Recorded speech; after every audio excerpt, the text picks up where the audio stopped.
Oh. Hello and welcome to The Gaggle, where we challenge and, if necessary, destroy media narratives. I'm George Samueli. With me today, of course, is co-founder of The Gaggle, Peter Lavelle. And we are very fortunate, once again, to be joined by our good friend, Scott Ritter, in one of our regular conversations about Ukraine, Russia, and the world in general. So, since we last spoke, Scott, I mean, we had the referendums in the 4 provinces. We've had the incorporation of these 4 provinces within the Russian Federation. We've had the partial mobilization, and now, obviously, troops are beginning to be deployed in Donetsk in particular. And the conditions are, I think, as you talked last time, we've got the muddy season, not very much progress being made, but within about a month, we're going to get to the icy season. This is when everything ground freezes over, and then we are expecting, I think, some kind of movement. I think Russia is preparing a military offensive. So just wonder, Scott, what's your take on where we are and where we're going, and what's likely to be happen in the very near future? So basically, you want me to commit reputational suicide by committing to a crystal ball. Absolutely. Okay. Well, again, I always preface things by pointing out that I'm thousands of miles removed from the situation with no firsthand insight on either side. So this is purely me looking at it as as impartial an observer. But I'm going, again, I think honesty is everything. Well, I'm not pro-Putin or pro-Kremlin. I am anti-Stepan Bandera, anti-Nazi. And so if I had a preference of who comes out on top in this, my preference is with Russia. So I just think it's important that I put it out there so people know where I'm coming from. I'm not spreading Russian propaganda, but Scott Ritter, the American patriot whose relatives fought in World War II to get rid of the Nazi ideology, sort of likes to align himself with people who are continuing that cause. But having said that, I think we're into what we call the Sitzkrieg right now. That's a term that's taken from World War II, prior to the German invasion of France, where basically 1939 saw Great Britain and France join the side of Poland, while Poland was being wiped off the face of the earth. The front line was relatively static in Western Europe, and that's what we see right now. Phony war. Yeah, well, I mean, there's a little bit of war going up in Norway, but yeah, and there's nothing phony about what's going on right now in Ukraine. There's a lot of people dying. There's a lot of suffering on both sides. But we're in what I call right now, it's a very, even though there's a lot of intense combat, we're in an even more intensive propaganda war. I mean, it's amazing. I'm still one of these dinosaurs that uses AOL. I know, cut me off right now, terminate our relationship. But when I log in to my email, I get this AOL screen, and immediately I'm confronted with story after story after story. And I read it, and my God, Russia just lost the war because AOL is telling me this. This is what everything's saying. Putin's being lied to by his generals who are secretly plotting a nuclear war against the West. Russia is retreating from Kherson. The troops are being annihilated. The Ukrainians are winning the artillery fight. Russia's running out of troops and ammunition. I mean, you just read it and you're like, geez, the war's over. I mean, yeah, and British media say, from time to time, Putin is dead. He's dead. Yes, sir. It's amazing. Okay. So you read this and you're like, holy cow. And then I go on, I've been kicked off Twitter, so I can't go onto Twitter and go through. I have to say I was pretty good at Twitter. I was getting really good at it. And I had a number of feeds. I guess that's what's called a Twitter feed. But I could go onto Twitter and run through some feeds and get a good feel from a wide variety of sources on, where the momentum of the news narrative was heading. I can't do that anymore, so I go on Telegram. Telegram's more work because it's not 244 characters. Telegram, you have to navigate through a whole bunch of stuff, but you can still get a feel. And so I go on Telegram, I read the Ukrainian feeds, I read the Russian feeds, and I get a feel, and what I come off with is this, that Russia's still recovering from September. That, the September blow, the successful Ukrainian counteroffensive did put Russia back on its heels significantly. And that Russia is in the business right now of consolidating its position. And like any good fighter, you don't want to be punching off the wrong foot. You want to be in a good stance, be able to move. And that's what Russia's doing right now. That's what we're seeing. They're receiving blows from Ukraine on a daily basis. And again, you have to assume that a lot of what you read, even from the Russian Ministry of Defense, is propaganda. That they're highlighting things. I'm not accusing them of lying, but I've done battle damage assessments, and when I see and we eliminated 130 people, I go, hey, you probably eliminated 40. Because there's just inflation that's just built in there. That doesn't mean they're lying, but the military always over-reports what they think happened, unless you can actually count the bodies. Again, with technology today, you can count the bodies. There's drones overhead, you can count the bodies. So maybe the Russian numbers are dead on. But what's clear from this is that the Ukrainians are on a daily basis butting their heads against a Russian wall, and they're losing. They're not prevailing. But the Ukrainians are doubling down. They're putting more and more resources into this. Right now, some of their offensive operations are hampered by the weather. The same weather is hampering the Russians, by the way, in Bucha. Not Bucha, I'm sorry. Bucha's on my mind. Bakhmut and such. But so we're in this slow period where the Ukrainians are, I think, at the final end of spending their energy. They had this great momentum, but that momentum is petering out. And the Russians, on the other hand, are slowly building up.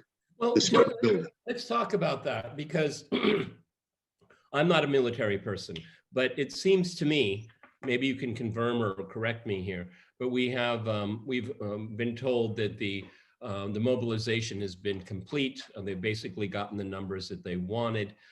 These are primarily people that are reservists, so they have some military training obviously already. They're being retasked. It seems to me that there's the 300,000 or whatever number it'll end up being, is that's going to go into the 4 republics that have joined Russia, is more of a reinforcement of or maintaining the gains, while the special military operation, as it is still called, will take the offensive. So you'll have the new mobilization troops moved in to take over responsibilities that the local militias were involved in, the Chechens were involved in the Russian military. Does that make sense to you? I've heard that, but I don't think that's what's happening. Okay. And one of the reasons why I don't think that's happening is the units that are there right now, that have been fighting, have experience, and they have a knowledge of the terrain, and they have a knowledge of the enemy. You will radically weaken yourself if you withdraw these people and replace them with new units. Your numbers might look good, but combat's one of the hardest universities in the world. And when you have people that have figured out how to survive, you don't want to replace them with people who have no clue how to survive and have to relearn these lessons. And that's just a bloody nonsense. So what I think is happening, and it's backed up by some of the things I'm reading, is that these units are there and they are pulling out some of their people for resting. Some of these units have had diminished numbers because they had casualties that hadn't been replaced. And so there's about 87,000 guys from the special military operation, this is according to the Russians, who have been sent in to beef up these units, to bring them up to strength. But you're not replacing these units. So you still have trained leadership, strong non-commissioned officers, and savvy people on the front line. But now you're bringing in somebody new who can be taught, doesn't have to learn, can be taught. Hey, you don't want to do that. No, you don't want to do this. You don't want to do that. Boom. There are still units that aren't in the special military operation that I believe, and the Russians are claiming, and I believe them to be true, are being formed into, basically you have these reserve divisions that existed on paper with maybe a cadre staff. These reserve units are being brought up to strength with these mobilized people. They're being equipped. They're becoming fully functional motorized rifle regiments, motorized rifle divisions. And I think these units are being brought in, and they can be plugged in anywhere on the front, or they can go up to Belgorod and make a threat up there. That border still needs to be secured. And one of the things that the Russians said with the mobilization is that they were going to secure the entire border. That the 300,000 wasn't just going to be for the SMO; it could go up and secure the border, which has become a de facto extension of the SMO. And we also know that several thousand, I don't know the total number, 9,000, 10,000 Russian troops are going into Belarus to form this operational group together with the Belarus military. I don't know if this is pre-existing Russian units or if they're units that have been freed up because of the partial mobilization. But I think that the partial mobilization is encompassing the totality of the frontage, one way or another, either directly or indirectly, meaning those troops that are in Belarus, if they're not from the partial mobilization, have been freed up because of the partial mobilization. So these 300,000 are giving the Russians a tremendous flexibility, operational flexibility, that will stress the Ukrainians from a strategic planning concept. The Ukrainians now have to worry. Kiev is back in play. Western Ukraine is back in play. Odessa is in play. The battle for the Donbass is ongoing. Kherson is in play. The Kharkov's in play. Everything's in play. So the Ukrainians don't just get to sit there and go, aha, we're going to play with Limon, and we're going to play with Kherson, and we're going to do this. They now have to worry about everything. And this is where the Russians have the upper hand, because even though the Ukrainians might have the numbers, they don't have the capacity. Because in addition to, while we're talking this numbers game, let me put it this way. The Russian trains are moving freely in Russia. Mm-hmm. Russian traffic on Russian roads is moving freely. When the troops stop for the night, they get to stay in warm accommodations. They're eating hot food. They get to call home on a functioning internet service. Ukrainians, on the other hand, not. The electrical grid is being shut down by Russian action. There's rolling blackouts throughout the country.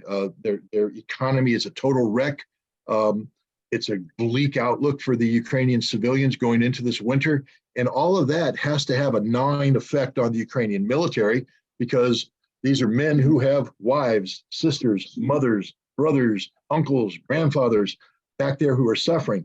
I think that the combination of the partial mobilization, which is reinvigorating the Russians and increasing their strength, combined with what's happening to Ukraine because of the strategic air campaign and et cetera, combined with, and this is another factor that's very important because it's all taking place at the same time, what's happening in Europe and the United States. The cheerleading days are pretty much over. Rah, rah, rah, siskumba, 40 billion, let's go team. No, now people are saying, we got to reconsider what we're doing here. We're not saying no to Ukraine, but we got to take a look at the numbers here. Militaries, including the Baltics, who are normally just let's give everything to Ukraine. The Baltics are going, cat's attacking the camera.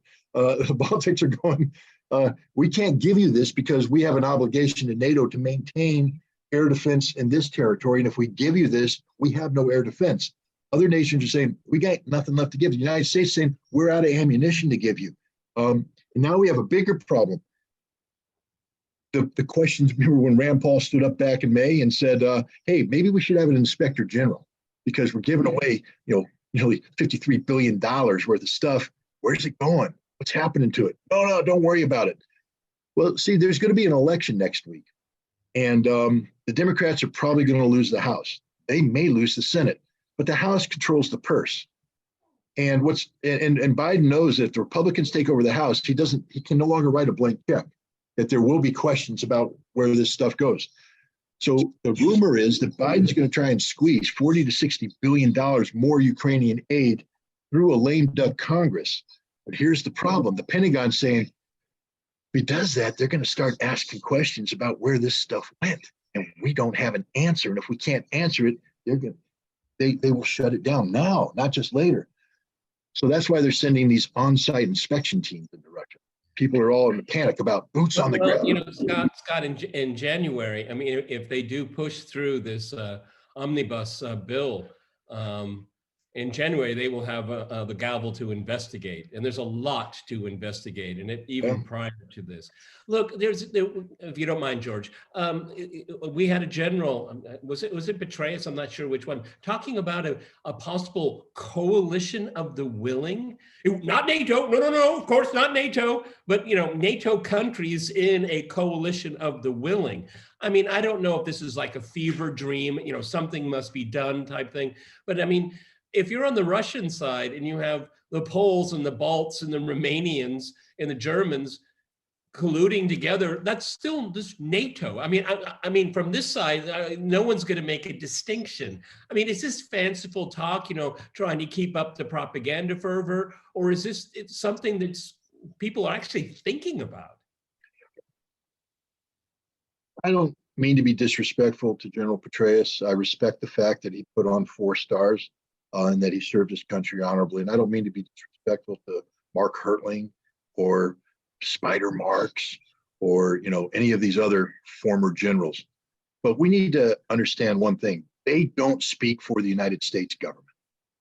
And these are people who have sold their souls to corporate media. Their job is to be controversial. Their job is to generate attention. Their job is to generate clicks. Their job is to do whatever is needed to done to create controversy so people tune in. There is not a person in the Pentagon that is actively thinking about what Petraeus has said. Okay, it's just not serious thought, because everybody understands, everybody but the Poles, because the Poles have already gone full insane. There's already complete Polish battalions operating in Ukraine as we speak. They're fighting as battalions. It's not that they bring in the battalions to break them up. They're fighting as Polish battalions, Polish command and control, Polish logistics, everything. So Poland is committed to the fight in the tune of 10, 20, 30,000 troops already there. They just wear a Ukrainian flag, but when you intercept their communications, it's pure Polish. So Poland's already gone insane.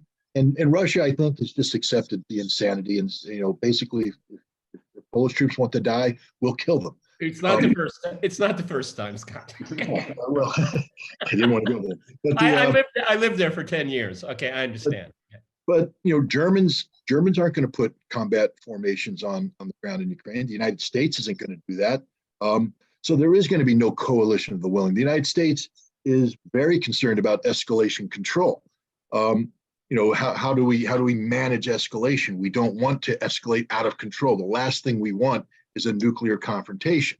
That might be the first thing the Poles want because they're insane. But the last thing any responsible nation wants is a nuclear conflict between Russia and NATO, and having NATO troops deployed. Here's the other thing too, and this is a question that I have, because Poland operating the way they are know that they're stripped of NATO protection, that there's nothing, that all the troops that go into Ukraine will die, and there's nothing NATO can do to stop them from dying, because they aren't there under Article 5 because Poland wasn't attacked. And they're not there under Article 4 because NATO has not formally said we view the situation in Ukraine as a direct threat that warrants NATO intervention. A lot of people may not know, but all the big wars fought by NATO were all done under Article 4. Article 5 was invoked one time and never for war. They flew some airplanes over American soil. They put some ships in the Mediterranean. What about Afghanistan? Article 4.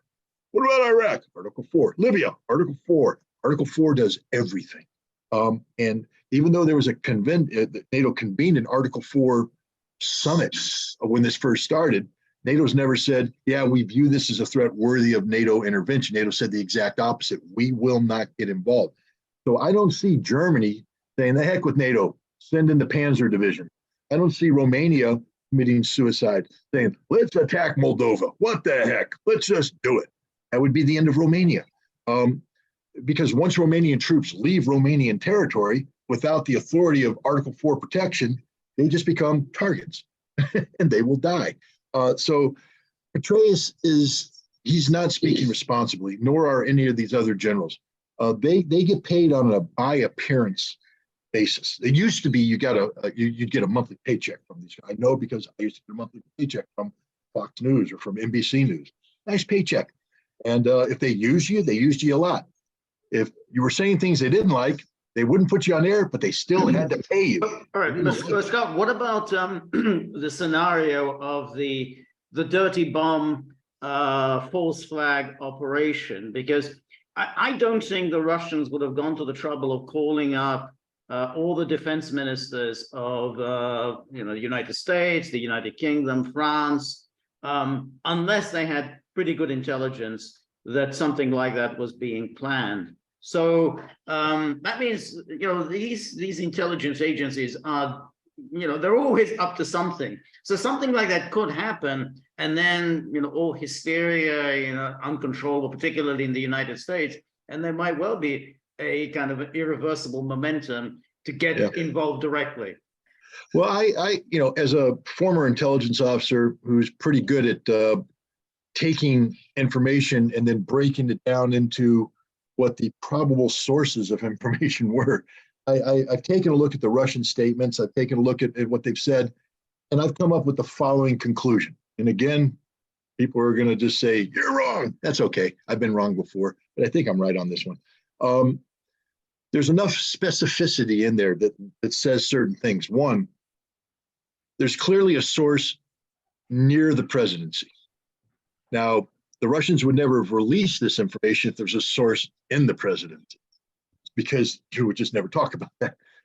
There's a source near the president, probably 3 times removed, which means a lot of what they hear is rumor, more rumor than fact.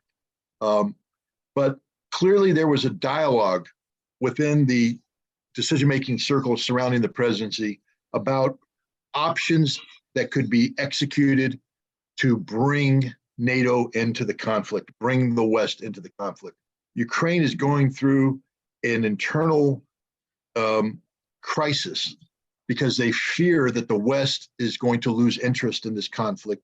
They fear that the fire hose of money and material that's coming in is going to be, ratcheted down. So how do we get the West to continue to invest, and even better, to bring in even more resources? I don't think Ukraine is too concerned. They would like to have boots on the ground. So how do we make that happen? And we heard one aspect of it when the foreign ministry said, if you don't support us and our economy shuts down, a wave of Ukrainian refugees are coming to Europe. So already we see Ukraine blackmailing the West. If you don't do this, then this will happen. That foreign ministry guy didn't speak on his own. He spoke because someone said, we need you to say this so we can get more support. The dirty bomb, I believe, was something discussed within the presidency. I believe it was one of the options that was going to be considered. How can we get the West in? They used the Syrian model, Duma, where the rebels created or the terrorists, whatever you want to call them, created the false flag notion of a sarin nerve agent attack that then was blown out of proportion, and it compelled the United States, Great Britain, France to launch aerial bombardment of Syria. And the Ukrainians are going, we need some of that. How do we get that done? There's already been tremendous amount of talk about Russia doing a preemptive nuclear attack on Ukraine. It was encouraged by the president himself, who talked about NATO needing to preemptively strike Russia before Russia struck NATO. So that's in the mix. Regardless of what the reality of Russian policy is, that's in the mix. It's out there. And it's an emotional issue in the West. Zelensky knows this. So I believe that somebody said, what if we convince the West that Russia did attack us? Because this isn't a dirty bomb like a terrorist act. This is, we are going to manufacture a tactical nuclear attack on Ukraine, but we're going to intercept it with a missile so that the nuclear explosion isn't a fission, or it's going to be a fizzle.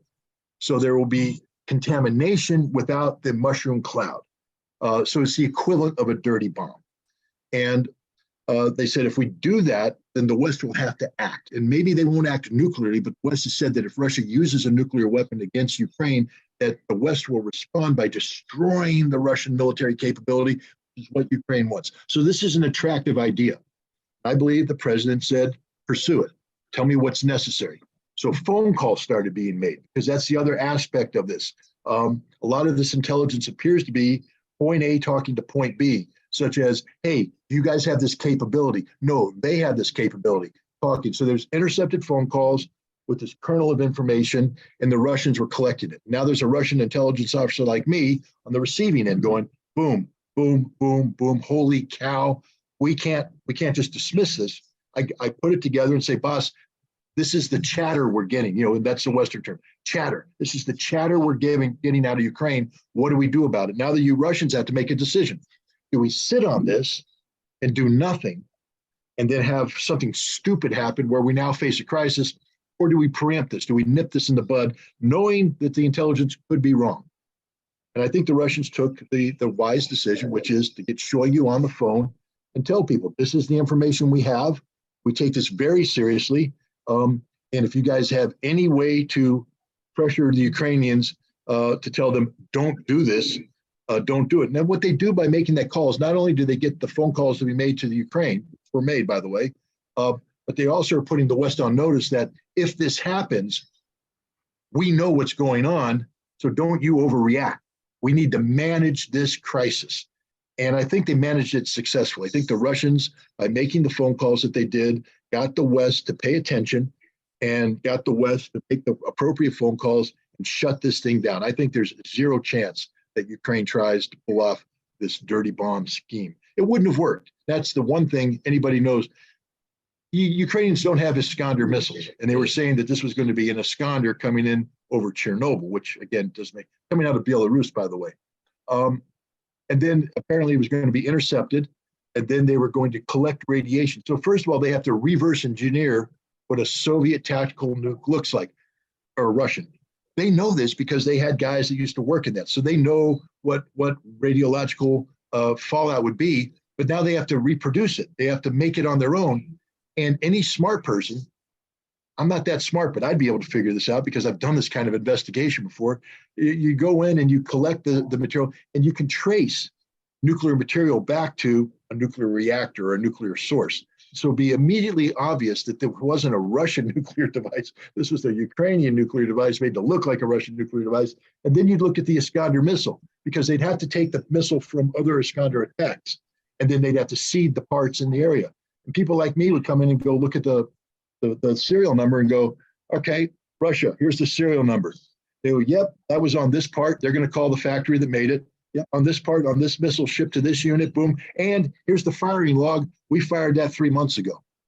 That missile wasn't fired here. And here's the other thing. Russia's not been willing to release intelligence information about the IR signature of Ukrainian launches. But on something like this, Russia, I believe, would release and say, no, this missile wasn't fired in Belarus. We tracked it. Here's the IR plume. That's where it was fired. Here's our radar track of the missile. It's a Tochka U, by the way, not an Iskander. And they challenged NATO to say, look at your own intelligence. You guys know what we're saying. Well, I'm sorry, Scott, but the Russians did that with MH17 without any effect whatsoever. Okay, I mean, they very, very detailed report, on what weapon system. It was a book, I guess it was called. I mean, yeah. And I looked at it. It got no coverage whatsoever in the West. None. They didn't. Right, but MH17 wasn't. They didn't care about evidence. MH17 wasn't going to trigger a nuclear war. See, I think there's a whole different level of care. What I'm saying is that if there was someone like you were doing it, as you pointed out, how would you would be just completely censored and shut out for because look what happened to the OPCW. All those people were destroyed too. Okay, I mean, right. You just enlightened me how it would do it, but they have the means to shut all of this down, and then you just be, oh, you're just a nutcase on YouTube. I mean, that's what they do to people. No, I understand that. What I'm trying to say though is that we're talking about nuclear conflict here. So the West is going to pay a whole different level of attention. MH17 was designed to smear Russia. The same thing with the Syrian stuff. It was a smear attack. It was an attack on the credibility. We're talking about existential survival of the world. So I think that the West's engagement on this would be a completely different level, especially if they've made the phone call to Ukraine saying, don't do this. It's in the West's interest to tamp this thing down. I think that's what happened, because all of a sudden the story is kind of faded out. I think the phone calls were made and Zelensky was told, and I think what Zelensky said was the truth. He said, we weren't going to do that. But they said, well, there's intelligence. And he said, well, we might have been talking about doing that, but we weren't going to do it, and we're not going to do it. And I think that's where we're at right now, where the Ukrainians were pursuing a concept that created enough chatter that got the Russians' attention. The Russians acted on it. Zelensky has been put on notice, and I think this issue's dead. I don't think it's going to happen. I hope so. But it's interesting that this kind of sensible, the way you describe it, there's not much evidence of Western leaders acting sensibly. I mean, they're still talking this nonsense that Putin is threatening to use nuclear weapons.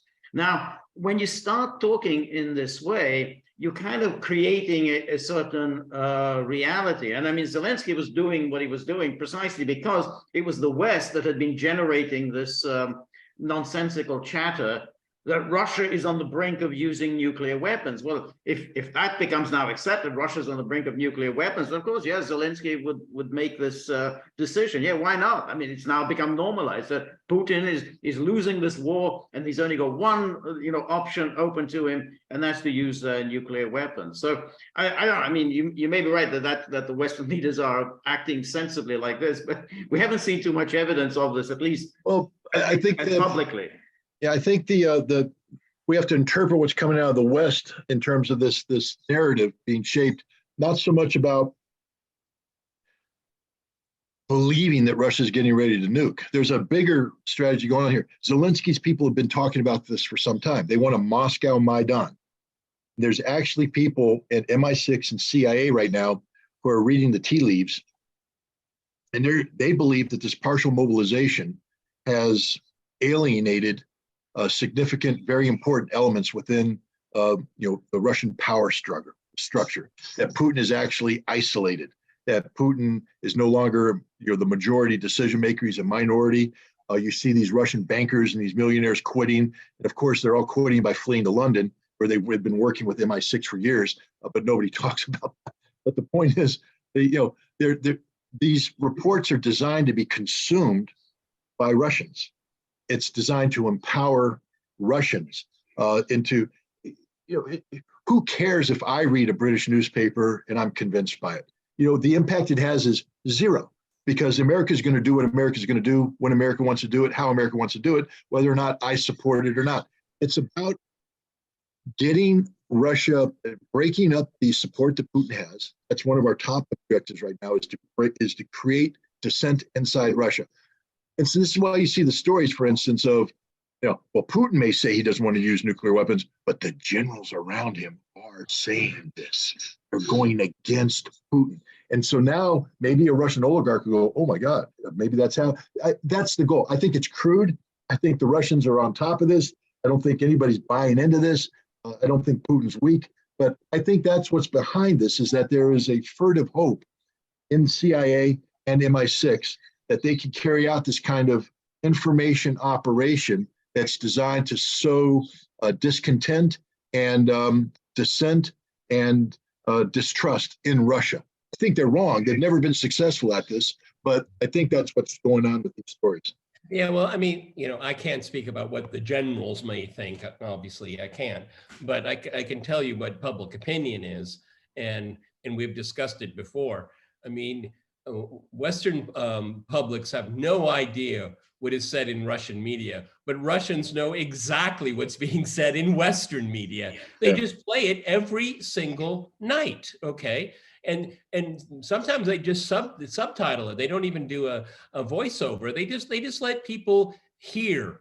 And more and more sophisticated people in Russia understand some English, and when they hear, Tom Cotton or Lindsey Graham, I mean, and they make, they always say Tucker makes Tucker's their favorite in Russia. No, Tucker is a favorite here, but they show the public what is said negatively. Every time a ridiculous low octane congressperson says Russia's going to use nukes, top of the news. Okay.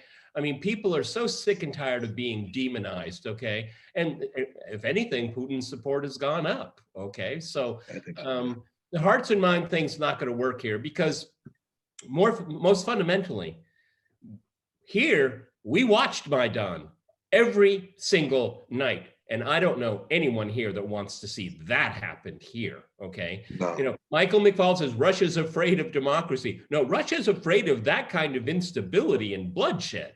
Yeah, well, I wouldn't say Russia's afraid of it. Russia just doesn't.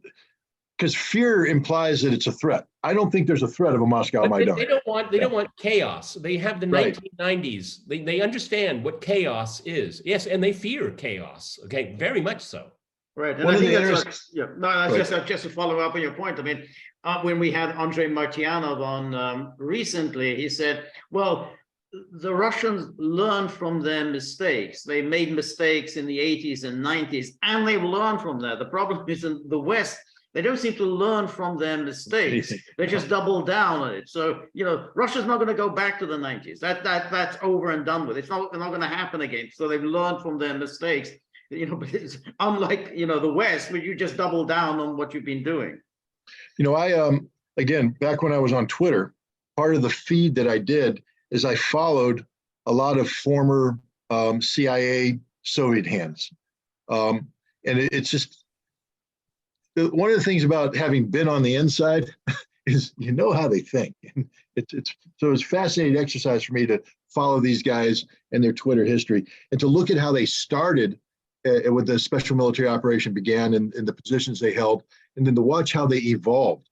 And they've all evolved in a given direction, almost on cue, as if they're still receiving instructions on how to how to shape perception. That's what they're trying to do. They're trying to shape public perception. They started from a position of weakness because nobody quite understood what was happening when the special military operation. So everybody, including the director of the CIA on down, thought that the Russians were going to steamroll the Ukrainians, you know, to come in doctrinally, boom. And when it didn't happen, everybody's going, whoa, I'm out of my comfort zone. What's going on here? I don't understand this. And, you know, and you'd think that real Russian experts would have dug in and said, all right, let's pursue some of this talk about Russia really views Ukraine as one family and all this stuff. Could this play a role in why they've soft-armed it? They didn't do that because that requires intellectual curiosity. That requires a deep understanding of Russian history and culture. What they did instead was what I fall into the Putin whisper kind of thing. Black and white. Everything's black and white. What the Russians didn't steamroll them? Russia must be weak. Russia must be weak. Therefore, Russia is vulnerable. Therefore, we now need to exploit these vulnerabilities by pouring in NATO resources. And this is where the CIA comes in, carrying out this concerted effort to create the perception that Putin's about to fall. And because they don't deal with reality, because they're not fact-based people, the CIA has never been a fact-based organization, at least not in recent times. And I challenge John Cipher. I'll just call him out right. I'm talking about you. I'm talking about Mark P. You guys know who I'm talking about. You know, Mr. Hall, all of you. You guys suck. You're really bad analysts. You're really bad Russian experts. You're very good propagandists from the CIA perspective, but from your ability to actually shape perception, you're failing. Why? Because there are genuine Russian experts out there who know the history, know the culture, know what's going on, and they see right through you, but they don't get it. They're in this fantasy world where they somehow still think that because they say something's going to happen, therefore will happen. They're failing across the board. You know, and it's frustrating because their perception is echoed continuously in the mainstream media. There's no quality control. I understand if you're going to buy into a way of thinking. Okay, you bought into it, you invested, but now it's not happening. As is the gentleman you just mentioned, whose name I can't remember now. Andrei Martyanov. I apologize to him.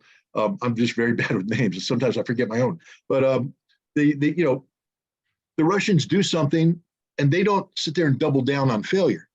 They pull back and they go, "Wow, that didn't work. Let's adjust and move on." These propagandists are just doubling down on failure. The Western propaganda machine hasn't changed its message at all. There's been no flexibility, no adaptability. It's just they double down on one single message and it's failing. Whereas the Russians are adapting to reality on the ground and they're succeeding on the ground. The one thing the Russians are bad at, and they're still very bad at it, is information warfare. The Russians have yet to come up with an adequate response to this propaganda coming out of the West. And initially I thought the Russians didn't need to do it because all they wanted to do is point at the scoreboard, and say, Russia 43, Ukraine 0. What does it matter?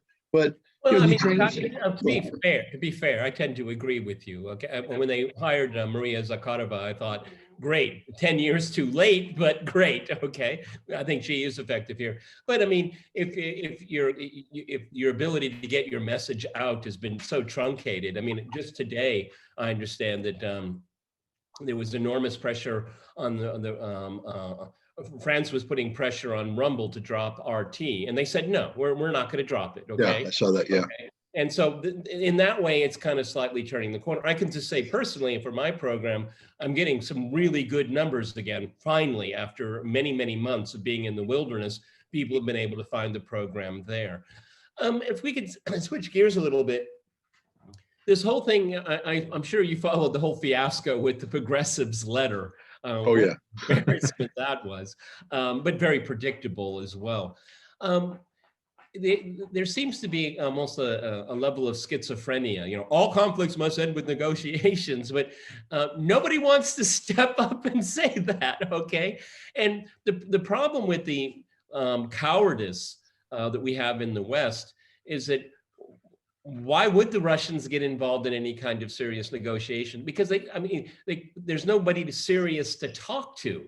And, you know, I don't want to harp away on it here, but we did have the whole Minsk process and, you know, two-faced double lying and everything else. And so, I mean, that's the dilemma I have here, because I think Russia would like to see its terms met. Okay, we have to remember, you know, I think so many people forget, or they're never told about, in the middle of December, the terms and conditions for a pan-European security order were there. That has not changed.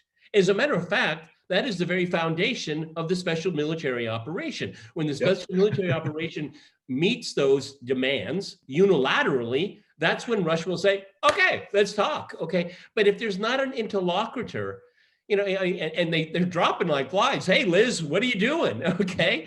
I mean, you know, I find that really, really troubling and very tragic, because I would like to see this come to an end immediately. I unlike all of the people that like to talk about Ukraine, I have been there many, many times, and it hurts me every single day. I think I've told people, I mean, for the first 10 days of the special military operation, I couldn't sleep. I was heartbroken. I was shattered by this, because we didn't have to have this happen. And George and I, and on my program, we telegraph this on a daily basis. This can be avoidable, but now here we are, okay?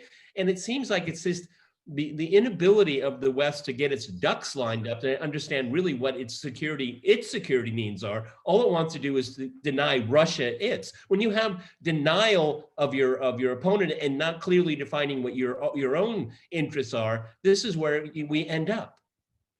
Look, you took half my response, so I agree 100% that the issue here isn't, you know, an outcome Russia's trying to shape right now. Russia's already defined the outcome. Yes. You know, a lot of people were critical of Russia when they put down such, you know, firm conditions in December. But the Russians basically said, you know, we've been trying to negotiate with you for years. You don't want to negotiate. So these are our terms, and we're really not going to budge. What we want from you is, we don't want you to surrender, but we don't want you to be dismissive. We want you to read them, then sit down with us, and let's have a conversation that moves us towards the direction of finalized written agreements that meet the security interests of all parties involved. That's the Russian approach. And what's interesting about the Democratic letter is they alluded to that. When they spoke of their of the need for a diplomatic off-ramp, they used the term European security framework, which means that I think there's a recognition now, there's a growing recognition that that's the venue, that's the avenue.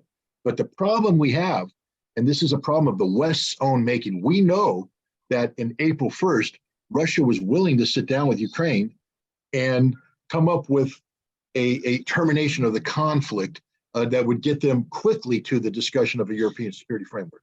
So they pass over the Ukraine thing, solve the Ukraine problem, which was basically neutrality, no NATO in Ukraine, and Donbass is taken care of, Crimea is Russia. that was the terms that April 1st was good. There was no, we're going to take over Kherson, Zaporizhia. We're not going to drive on Odessa. No, that wasn't on the table. But now the game's changed. They have taken over. They've incorporated into Russia these 4 territories, and the objectives haven't changed. Denazification, what does that mean? I keep pressing every Russian I speak to, what do you mean by denazification? And the answer is eerily similar. Denazification means denazification. And there ain't no ifs, ands, or buts about it. Denazification means no Nazis left in Ukraine. And when you push them on it, they say, well, that means that Russian eyeballs are on the Polish border, because we got to be staring the Poles in the face while the people are behind us denazifying. There isn't going to be any Sloboda in right sector and any, they're all gone. There's no more monuments to Bandera. There's no more torchlight parades. None of that's happening. People are either going to be dead, exiled, or be in the process of being reprogrammed. And you see that right now. Azov is going through very active reprogramming in prison right now. So they're doing that. They're serious about it. They aren't killing them. A lot of people thought. Scott, since you've mentioned it, it's something that I found just absolutely disgusting, as Azov is being paraded and fed at Stanford. Okay, I find that unconscionable. It's something that is. When you consider, my father fought in the Second World War. Okay. And his generation, the sacrifices they had to make. And now at a prestigious university of the United States, you have these people being celebrated. This was all over Russian media, okay? And again, from this side here is that how can we even begin to talk to these people? But Peter, it's not just, Stanford can be explained 2 things. The Hoover Institute, which is the anti-Russian right-wing thing from Dick, and Michael McFaul. Yeah. Okay, so Stanford, I can go, okay, you know what I can't explain?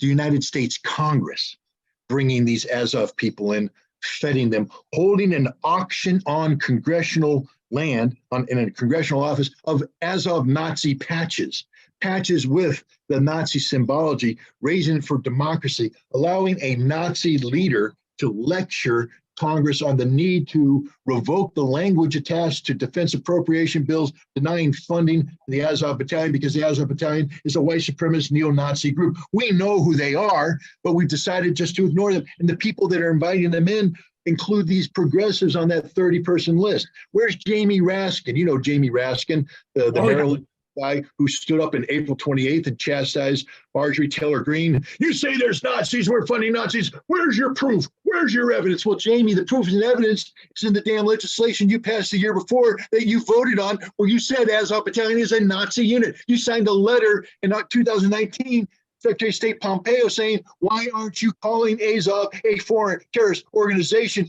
Because they are white supremacist neo-Nazis. You said it, Jamie. I don't need any damn proof. You gave me the proof, but you've forgotten all about it, Jamie. Voted for the money, and now you're letting them into the people's house. Screw Stanford. I don't care about Stanford. They were already polluted by Michael McFaul. Yeah, but Scott, Congress. They polluted Congress. Okay. You can't argue with stupid, okay? But my point in bringing this, I agree with everything you just said, by the way.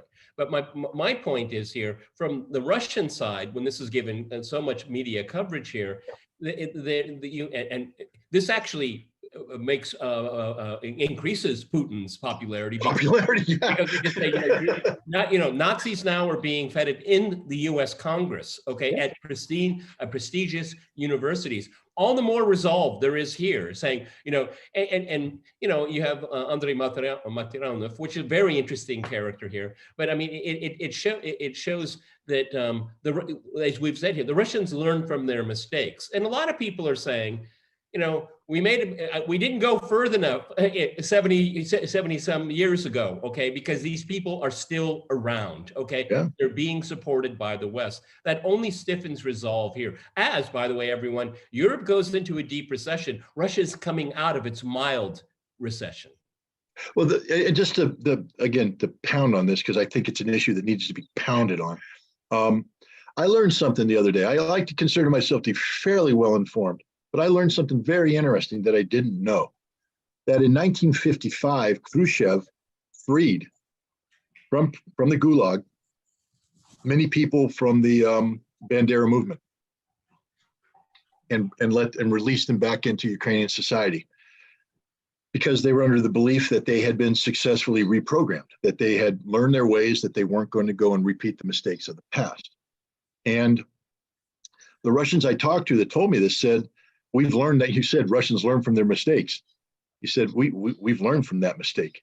He said, denazification isn't going to be mild, isn't going to be gentle. It's going to be thorough. It can never happen again. I mean, never again now has a different kind of resonance to it. So, you know, I think Americans who don't understand the depth of emotion that's attached in Russia to the issue of the Nazis, we continue to have people that say, it's exaggerated, there is no Nazi movement, it doesn't exist. Well, why don't you pay attention to what the Russians are saying? Because, you know, you want a negotiated settlement, you're going to have to sit across the table from a Russian eventually. And the Russians are going to say, we're concerned about the Nazi problem. It's one of our #1 issues, right up there with the other issue, demilitarization. You used to be able to demilitarize the Ukrainian military by putting in them at barracks and just eliminating the NATO infrastructure. But everybody I've talked to now says demilitarization means the entire Ukrainian military is got to go from top to bottom, nothing left. We either kill them all, we capture them all, they disband and all the equipment's turned over to us, but there will be no Ukrainian military, at least not the one that's currently structured when this operation's done. So now we come back to what you're talking about, negotiated settlement. Terms have become much more stark. I mean, I don't think that Ukraine exists after this negotiation. There will be a rump state called Kiev, but I don't think much of Ukraine is going to be, I think Odessa, every Russian I talk to says, we can't leave Odessa under Ukraine. Kharkov can't remain under that. If you're taking Odessa, Nikolaev must become Russian. Then you have the issue of Dnipropetrovsk. You know, what happens to that? But even beyond that, because here's the quandary that's made by the West. The West destroyed Ukraine, and they don't understand how. You provide HIMARS, you provide M777s. So now you give the Ukrainians that feel-good moment in the morning where they get to pull the lanyard and kill Russian citizens, because that's what they're killing, Russian citizens in the Donetsk. Oh, I feel good. I feel good. But all it's telling the Russians is, once we take Donbass back, the range of your HIMARS system, we have to project forward our troops, because we can never allow a situation to exist where you're able to fire a round that can strike Russian territory. So we will take as much of Ukraine as necessary to ensure that doesn't happen. And they have to understand that Russia's not giving up Kherson. It is Russia now. So that means the border is going to move past Nikolaev towards Odessa. And the longer the Ukrainians resist on this, the more territory is going to be taken. The Ukrainians are killing themselves by buying into this NATO nonsense and believing that they're empowered with these weapons. These weapons are destroying Ukraine. They're literally writing a script that once it's implemented means Ukraine does not exist. And they don't get it. But you said, Scott, that Russian eyeballs on the Polish border. So you're envisaging Russia to go that far, that they're going to take over Western Ukraine? You know, I always thought that that was a mission, that was a bridge too far. That, first of all, the level of resources that would be required to accomplish that exceed what Russia has accomplished. But from a political standpoint, and remember, war is an extension of politics by other means. Politically, how do you denazify without taking physical control of Western Ukraine? You can't. It's impossible. You can't trust them. Again, that's why the matter of fact, it probably would be the reverse. I mean, if you don't, you'll have Banderistan. Okay, that's what you'll have, because people will gravitate there. That will be a point of singularity for people that want revenge for the next 1,000 years. Okay. And Peter, going back to what we talked about, Russia's goal here is a new European security framework. The thing that kills that is Banderistan. So Russia can't achieve its strategic objective while allowing this festering cancer to exist in Europe.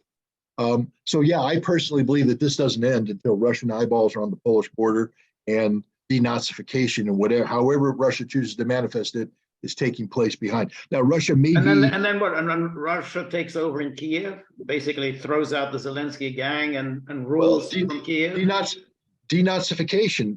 When Putin himself calls the Zelensky government a Nazi regime, and Putin doesn't play games. I mean, when he says something, he sort of means it. He doesn't play games. He doesn't say something and then say, "I didn't mean that. It was an accident. I was just joking." He doesn't have the Kremlin backing, backtracking on everything he says. You never hear the Kremlin saying, "Well, what the president meant to say is." There's no circle back. Yeah, there's none whatsoever. So Putin is committed to the Zelensky regime being a Nazi regime. Denazification means that regime cannot be in power. Denazification means that the Ukrainian constitution, as it's currently constructed, can't exist. Demilitarization, which means denatofication, also means the constitution has to change. So I believe that the Russian goals can only be met by totally removing the current Ukrainian government and replacing it with a government that will do Russia's bidding. Scott, I mean, that theory of the case would include a military takeover of the government, and the Zelensky gang will be moved aside. I don't know what their fate would be. I don't even care. But I think that the Russians would sit down with the Ukrainian military and say, the game's up, and now we move forward here. These people are out of power. They're not going to come back to power. There'll be a military government for X number of years until reforms are done. I think that's a possible path. Well, that appears, again, when you read the Ukrainian, I always am careful about Telegram channels because there's just so much crap going on in it. So much crap. But you read it, and one of the themes that comes out is the tension between the presidency and the Ukrainian military. That there's this continuous tension, a struggle between doing that which is militarily responsible and the struggle between doing that which is politically necessary. I mean, I have sympathy for Zelensky. He has to convince the West to continue providing the support, or he can't survive. And so he must continuously up the ante. And the West appears to be demanding results on the front line, that we can't give you tens of billions of dollars worth of equipment unless we see results on the front line. And so Zelensky is continuously putting pressure on his generals to continue to pursue offensive operations that militarily make no sense whatsoever. If I were a Ukrainian general, I would have told him, "Hey, boss, we don't want Kharkov. Right now, see, we like the Russians having an overextended line. We like the Russians having an overextended frontage. We can exploit this by making them suffer death by 1,000 cuts. I can go in every 3 times a week and I can pick off a 60-man segment, annihilate them, then pull back. Now the Russians have to put 60, they might reinforce that, but they weaken here. Boom, hit them, hit them, hit them. That's what I would do if I were a Ukrainian general. I would just sit back there and use this mobility and the strength, and I would make the Russians bleed out. But no, what you want me to do is to get the quick victory. So I'm going to take the Russian overextension of a line, and I'm going to create a situation where the Russians consolidate their defenses, and we overextend our lines. And that's what's happened with Ukraine right now. They have horribly overextended lines, and they're being compelled to put a lot of troops in a limited location, beating themselves to death for political purposes. There literally is no military reason for Ukraine to be doing what it's doing right now. They're expending reserves that they need for the future fight. But they're and the Ukrainian general staff is looking at it saying, this is stupid. We're blowing away everything we got. Everything we built up over the course of the summer is being wasted. We got nothing coming in, at least not for many months. And what comes in isn't going to replace what's going out. And I do think at some point in time, and you see this in the West too, it's curious to watch how they are starting to elevate the Ukrainian commander of the Ukrainian forces. We saw this, for instance, in a New Yorker article, a very interesting article, where suddenly it's not Zelensky that's taking control of this narrative, it's this general, Zaluzhky, or I'm bad with names, but the senior Ukrainian general, he's the star of this story. He's the guy that's doing all the cool stuff and everything. And what I see right now is the West sort of starting to put, take the light off of Zelensky's star and shine the light on this general star for an outcome, because when you ask the West, go ahead. It creates an option, as they always say. I mean,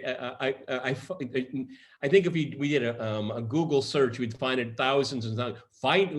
Giving the Russians an off ramp, but actually, Washington is looking for an off ramp. London is looking for an off ramp. I just want to add to what you were just saying. Militarily speaking, wonderful, but I would add the degradation of the electricity grid, which is very important, because the number of diesel engines they have is very, very limited. They can't get things to the front as easily, and I think we had over the last few days 10%, 15% more degradation. So they're teetering at less than 50% right now. And the pain dial can easily go up and add and take out another 15%. But let's say there's a Western off ramp. What would the West settle for now? Because the West has put forward such absolute conditions. I mean, not just we're going to liberate everything, the Donbass, but all the way up to we're going to liberate Crimea. So who in the West has put forward an outcome that the West could settle for? I just don't see it. I mean, it's the West has taken this absolutist position. Yeah. I don't see the off ramp. No, you're 100% correct. But here's another benefit of the Sitzkrieg, or the phony war, whatever you want to call it, because as Russia gains strength and develops the option for significant military advances, the West is devolving into chaos and anarchy. We don't know how long Sandu is going to stay in Moldova. She has tens of thousands of people calling for her resignation. Italy just had a change of government, and while the new Prime Minister Giorgia Meloni is saying things that sound good, her policies are the exact opposite. Even though they're giving, I forget what they gave. They gave Ukraine a couple howitzers or something recently, but her policies are Italy first, which means that Italy's at war with the EU right now. Germany's in a flux. How long will Scholz last? Macron is depressed apparently about what's happening. Durex Glass. Today, Macron lashed out at the United States over energy prices. I mean, very firm language, gentlemen, very firm language. Because his industries are shutting down. Yep. Durex Glass just shut down for 5 months because they can't afford to stay in business. And that's not all French industries like that. So my point is, George, you're 100% correct. Nobody in the West right now is articulating anything. But I think the Russian position is, hey, give me 3 months. There might be some new people in the West, or there might be new economic conditions that require a rethinking. And at the end of the day, the West, even though we know that the West is committing suicide by their policies towards Russia, that realization is slow to be manifested within people who think that they're doing something good and don't recognize that it's suicide. Eventually, the lemming will realize they're going towards a cliff and they might want to move away. I just think that there's going to be revolutionary-like transformation in Europe this winter. I think that there's going to be a whole different political reality come spring, and that political reality might be more inclined to consider the Russian-European security framework. That's what I think. It's interesting. It was pointed out to me by one of my guests that some industries in Germany that survived Allied bombing, night after night after night, they survived the Allied bombing, but they're not surviving the lack of Russian energy. Yeah. But it's a dangerous time, because here's the other thing too. When you're talking about such a transformational moment in history, and I keep telling my daughter, I have a daughter who's in graduate school, studying Russian area studies, by the way. And I tell her, I said, you are living through a moment in history. Mm-hmm. I mean, this what's happening right now, this is the end of the American Empire.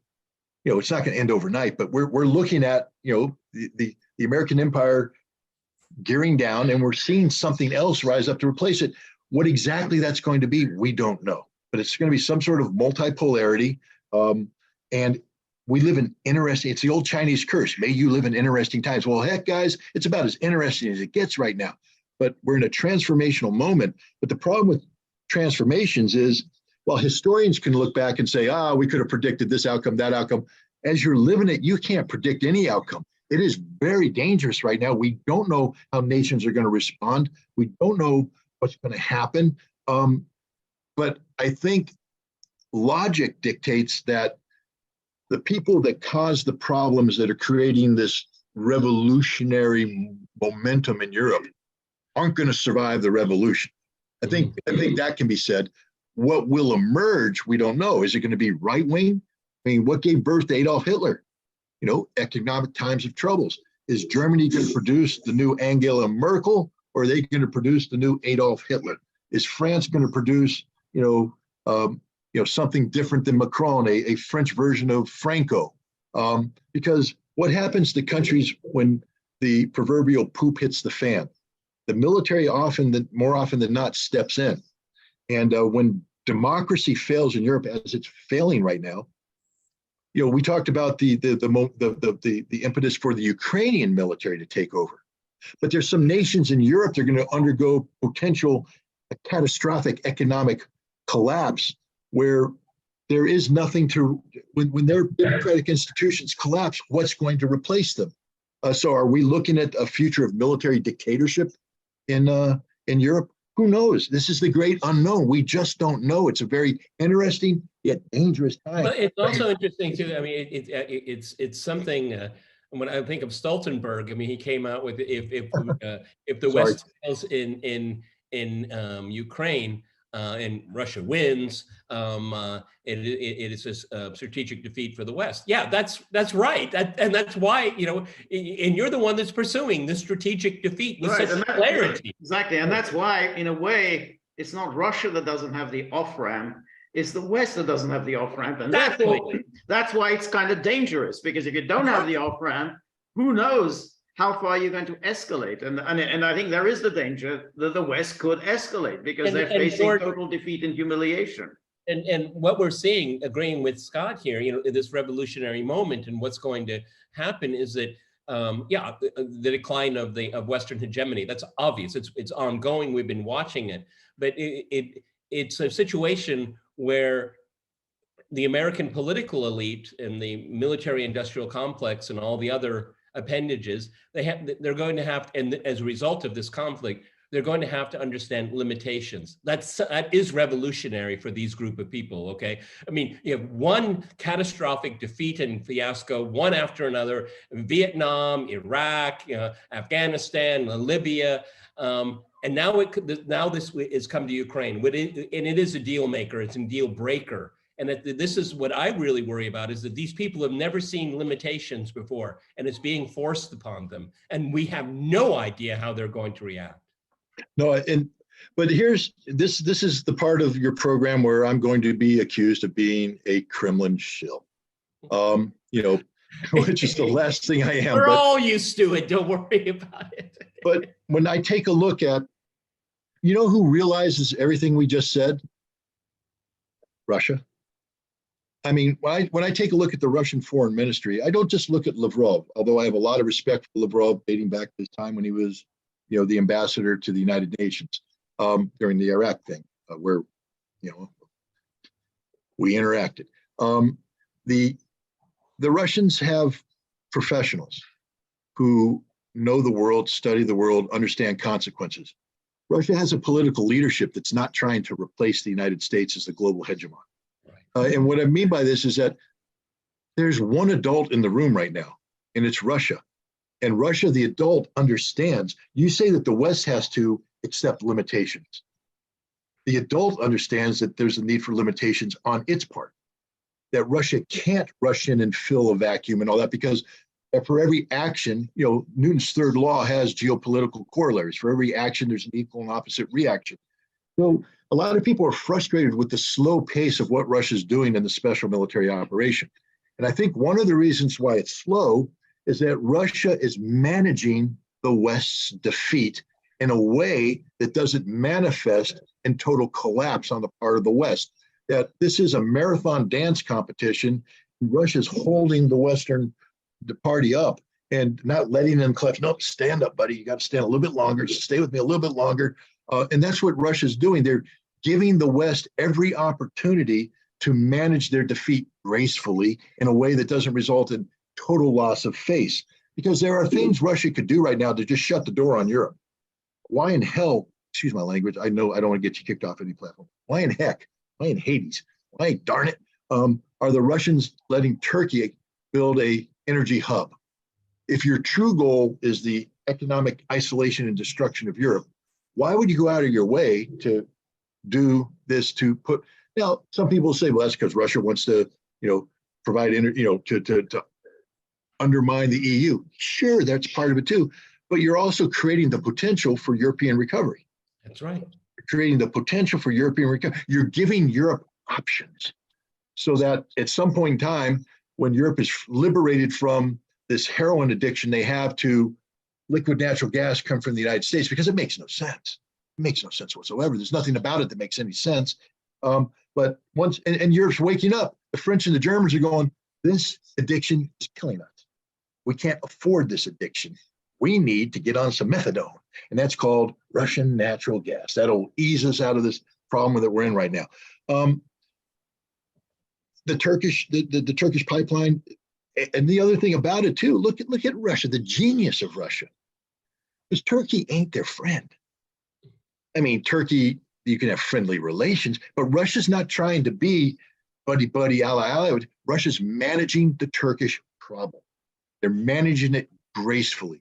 They're managing it with dignity. They aren't embarrassing the Turks. They're empowering the Turks, because Russia can live in a world where potential competitors are empowered. It doesn't threaten Russia to have people empowered. It doesn't threaten Russia that good things happen to other people. It threatens the West, where it's a zero-sum game.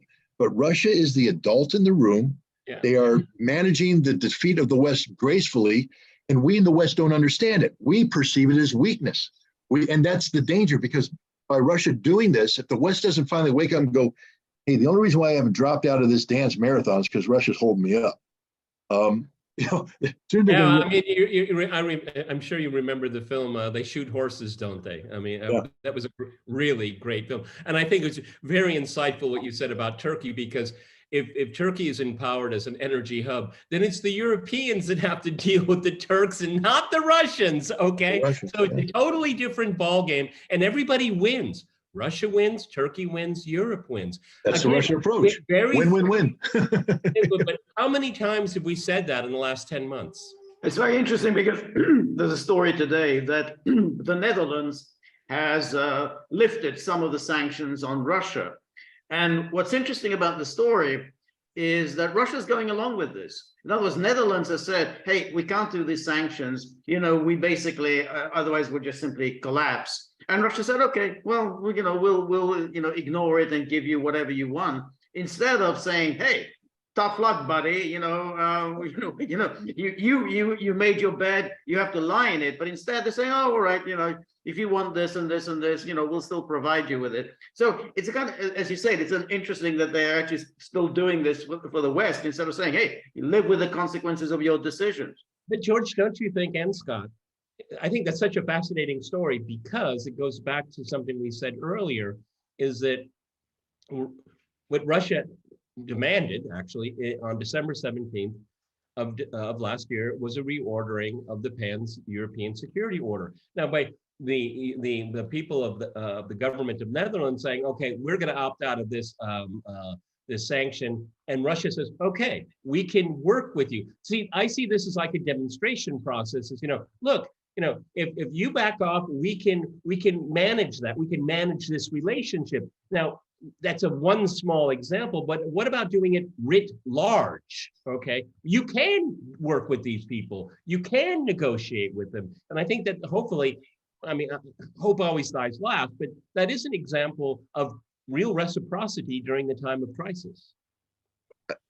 I agree 100%. As I said, this is the adult in the room. This is how adults behave. When you want to get children to stop throwing a temper tantrum and start, eating their lunch and taking a nap. And that's Russia looking at Europe right now saying, hey, you guys are all throwing temper tantrums right now, so I'm doing one big timeout. But you want to take a nap now? Okay, come here, take a nap. And when you finish, we'll go do recess and we'll make life good for you again. And eventually Europe's going to stop throwing its temper tantrum.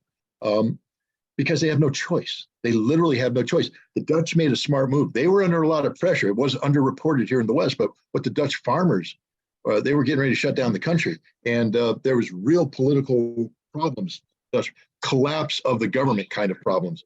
And this is the one thing that people don't focus on. We keep talking about the resilience of the will of the West. Are you guys kidding me? Every single one of those politicians exists for one thing and one thing only. That's to stay in power. And they stay in power by getting people to vote for them. And they're now looking at their policy going, hey, we're losing votes. And that's the only thing that matters. So when you start losing enough votes that you no longer can stay in power, you have to go back and say, what do we need to do to keep your vote? Lift the sanctions. Lift the sanctions. See how firmly they believed in it? Because a month ago, the Netherlands were, we're never going to lift the sanctions. Those darn Russians, they're evil. They're awful. You're going to get voted out of office. Lift the sanctions. We can live with the Russians. They're good people. I mean, they stand for nothing.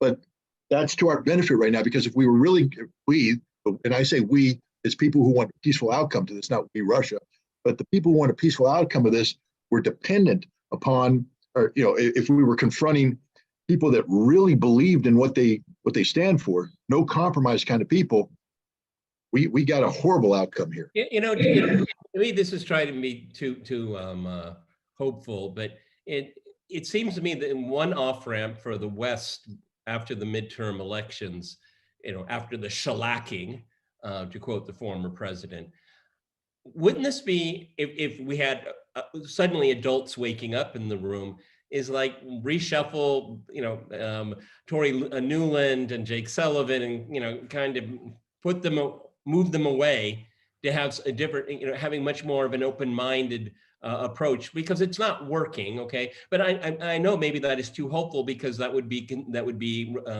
telegraphing defeat. But that's really what needs to happen if they want to gracefully get out of the mess that they've created for themselves. But history is replete with that. Failed first terms oftentimes result in a major shuffle, because it's not just Sullivan that's got, Blinken's got to go. I mean, he's an embarrassment. He's a failure. Just across the board, there needs to be a cleaning of the house. And I think, because remember, Biden isn't just the American president; he's the leader of the Democratic Party. And the Democratic Party right now is saying, "You just cost us the speaker's gavel." And if you continue, and maybe more. But that, of course, assumes that Biden is in any way in control, that Biden would somehow get his cabinet together and say, that's it, you're all fired, in the way Jimmy Carter did midway through his first term, and he fired his entire cabinet. But Biden's not really, I don't think he's in control of anything. I mean, half the time he doesn't know where he is. But then who is where would this come from, this wisdom? Nobody knows. Yeah. Well, the wisdom will come from the political power brokers in the Democratic Party, who are looking at the potential of, not just 2 years of frustration with the remaining of Biden's term, but the White House returning to the Republicans, and maybe the Republicans in a manner which manifests itself in 8 years and maybe 12 years. Now, the Democratic leadership is of a certain age that they're not going to survive 12 years, which means they're done. It's a great wilderness. Goodbye. No person with political power likes to do that. They don't want to be ushered gently into that good night. They want to rage against the dying of the light. Dylan Thomas take. But the fact is, these people are saying, how do we retain our ability to be the puppet master? How do we maintain this control? We have to hold on to the White House. What is going to be necessary? Everything Biden has done so far didn't work. We can't get rid of Biden, but what we can do is change the people under him. And as you said, if Biden's not in charge, somebody's in charge, and that somebody is beholden to the Democratic power structure. And I think you're going to see the Democratic power structure come in and say, we have to rethink. And the first hint of that was the progressive letter, which immediately got shot down because it was too close to an election, and you can't be shifted. You can't try and change horses that close to the finish line. So, but once the results are in, the Democrats are going to have a giant come to Jesus moment, where they're going to sit there and go, we're in the process of getting totally removed from the American scene at a dangerous time. Because one of the things that from the 4 years of Trump presidency that the Democrats are doing their best to ignore, but it's a reality, was the shifting in demographic support for the Republican Party. Trump was making inroads in the black vote. He was making inroads in the Latino vote. And these people are frustrated by the Democrats. And if you give a Republican whose name isn't Trump a shot at the presidency, the demographics that the Democrats were hoping on to be able to hold power for the next quarter century will shift to the Republicans. And the Democrats are in a panic right now. So I actually believe that there can be this kind of cap that if you're a Democrat, I'm not, but if you're a Democrat, there has to be a cabinet reshuffle and a refocus of priority that de-emphasizes policies that have manifested themselves only in failure, and to find a room for compromise. Because how do you win over an independent voter in America? Not by being a hard left or hard right. You win it over by showing compromise, the ability to compromise, to be the adult in the room, to show reason. And I think Biden has to redefine the last 2 years of his presidency, because I don't think he's going to get another term. It has to be redefined in a way that's attractive to the independent voter, because the Democrats aren't going to jump ship. You're never going to get a hardcore Democrat to vote DeSantis or vote. No, Scott, again, on the face of it, I agree with you, but I'm very worried that these people are so ideologically possessed that they will double down. I mean, I did a program yesterday, and one of my fundamental questions is, I think that it's basically a done deal. The Republicans are going to do well on Tuesday of next week. I think that's easy to say, but is it going to create even more tension and even more division? I mean, what Biden said, was it yesterday, day before yesterday in Washington, that was horrific. I mean, that second speech in a row where half the country, you're the enemy. And then Ron Klain says, last warning. This is the last warning. I mean, what is it? What are these? You left speechless. How can you talk to the electorate that way? This is your final warning. These people don't change, okay? They're going to double down. And I think we could get into a far worse situation, because these people will never surrender power. I look, there's a reason why I have a good reputation as a Russian analyst and a not so good reputation as an American analyst. You make a lot of sense to me, Scott. I try to apply logic, and with Russia, when you apply logic, you tend to get good outcomes, because I believe the Russians are by and large logical. America has lost the ability to function logically. So when someone like me comes in and tries to put the puzzle pieces together, I'm trying to come up with a logical conclusion. Yeah. And I think, unfortunately, you're probably right that there's no logic to this. It's desperation. It's doubling down. It's what happens when you go to Vegas with a $500 budget and you end up mortgaging your house and your children's college fund because you keep doubling down on failure. Understand, when you walk into the casino, it didn't get big chandeliers and the rug giving away money. It did it by taking your money, and you're trying to buy into a game that you can't win. But that's the thing about the Democrats, is that they are actually very skilled at political infighting. They go down to defeat next Tuesday. I think they're going to, that doesn't mean they're not going to be setting the agenda. I mean, they're much cleverer and more agile than the Republicans. And they're going to have the Republicans on the defensive almost immediately, just as they did after Trump's amazing victory in 2016. Suddenly the Republicans were on the defensive about Russia. It just, they invented this out of whole cloth, and it's Russia. And the Russian and the Republicans had the House and the Senate, and the Democrats ran the agenda. But that's not going to change. The Russophobia is too deeply ingrained in America, unfortunately. And so the change has to come from the American people. And I don't think the American people are going to suddenly wake up and start reading Tolstoy, Dostoevsky, and getting a deep understanding and appreciation of Russian culture and say, oh my God, the Russian soul's so deep. I need to stare into their eyes and make peace with them. That's not going to happen. But what is going to happen is, because their understanding of Russia is so shallow, so ignorance-based, that they're going to stop being distracted by Russia. And instead, they're going to be focusing on economy. And I think the Republican change of heart isn't going to be a sudden shift that, oh my God, we have to be friends with Russia. It's going to be, this Russia thing's killing us. We need to focus on making the American people happy, which means we're going to have to change some of these policies that we're undertaking. I think the economy is going to be the driver, not because we suddenly woke up about how wrong we were about Russia. I think America's. Yeah, well, I mean, during the Vietnam War, the U.S. Instituted a regime change in South Vietnam, hoping it would create better results, but it ended up being the same here. Okay. But the good news about the Vietnam analogy is this: we spent a decade wanting to kill Vietnamese, and we hated communism, the domino theory, etc. Vietnam is a close American friend today. Yep. I mean, so America is capable of changing it, but what made Vietnam our friend? Not because they gave up communism, because of the economy, stupid. It was the fact that we started interacting with them economically and all that. And I think, look, Russia's never going to stop being one of the biggest gas stations in the world. I'm not trying to breathe life into that stupidity of it's a gas station disguised as a country. I don't believe that at all. But it is an energy superpower. It's never going to stop being an energy superpower. And the global economic recovery from not only the pandemic, but also Ukraine. I mean, Ukraine has created huge problems in the global economy. Taiwan may bring huge, bigger problems.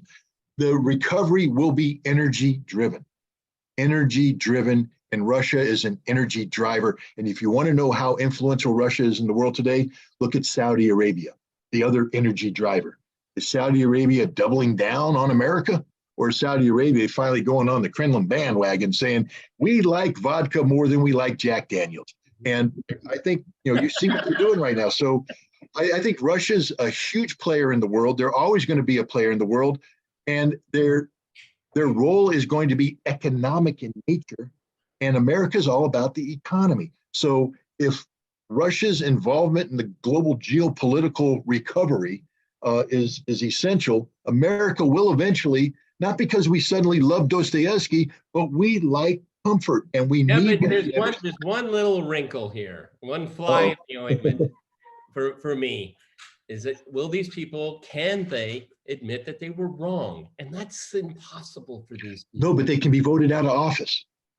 See, when people talk to me about Iraq in 2003, I said, first of all, we're gonna understand early on we were wrong. It's going to become apparent almost day one that we were wrong. And they said, well, then we'll change our policy on Iraq. I said, no, you're not going to change the policy in Iraq until every person who voted for this war is no longer in office, because politicians will never admit that they were wrong. In the case of Russia and Ukraine, it's not going to be that the people who supported funding Ukraine are going to change their mind. It's going to be that they become politically irrelevant. But Iraq is a good example because it didn't happen. Who replaced George W. Bush as the Republican nominee? John McCain. McCain is even more bellicose than Bush. And then while Obama did make all those noises about we got to go, no more stupid wars, no more stupid wars. 2011, he's back at it, bombing Libya. And then 2013, he's back at it in Syria. But there's an important difference here, is that none of those countries are Ukraine, and none of those countries are Russia. This is a war against Russia, not against these other countries. America survived all those wars. Okay? Right, but what I'm saying is that there was no change in policy. I mean, even though the leaders changed. Biden's the president. Go ahead, Scott. I'm just trying to put, they haven't all died out yet. We still got the last dinosaur. Joe Biden was Barack Obama's vice president. Obama wasn't going to undertake a huge shift in policy with Joe Biden as his vice president. Hillary Clinton was his Secretary of State. Joe Biden is now president of the United States. The dinosaurs got to die. I don't mean that. I'm not encouraging death, but I'm just saying that, eventually he's not going to be around, and he's one of the last remaining dinosaurs with the Iraq tank. And when he goes and everything else goes, I think you're going to see the potential for for Iraq to emerge from the shadow. Well, I guess we can all agree on this. I think we all can agree on this, and George, you can wrap it up, is that the status quo is not sustainable. It's simply not sustainable. Something has to give, okay? No. And I think during our very long conversation here, when I appreciate all your time, I really do, is that there's resolve on one side and we see resolve crumbling on another side. And so something has to give. It can't keep going on this way. Go ahead, George. Yeah, so Scott, I mean, there was a really interesting discussion, and we end, I think, on an optimistic note, at least from your part, Scott. I mean, I don't know whether Peter and I are quite as optimistic, but at least you have presented a way forward going by recent history, you know, with Vietnam and so on. So who knows? But thank you so much. George and I and our viewers very appreciate that there are people like you, Scott, saying that there must be a way forward, and I think that is a really good attitude to have, and a bit of a tempering of George and myself. So I appreciate that. Okay, there is really. Scott, thank you, Scott, for giving us your time, and we really appreciate it. Thanks for having me. We look forward to you know, another long conversation very shortly. Okay. So remember, if you like the gaggle, please like, share, and subscribe. See you soon. Bye.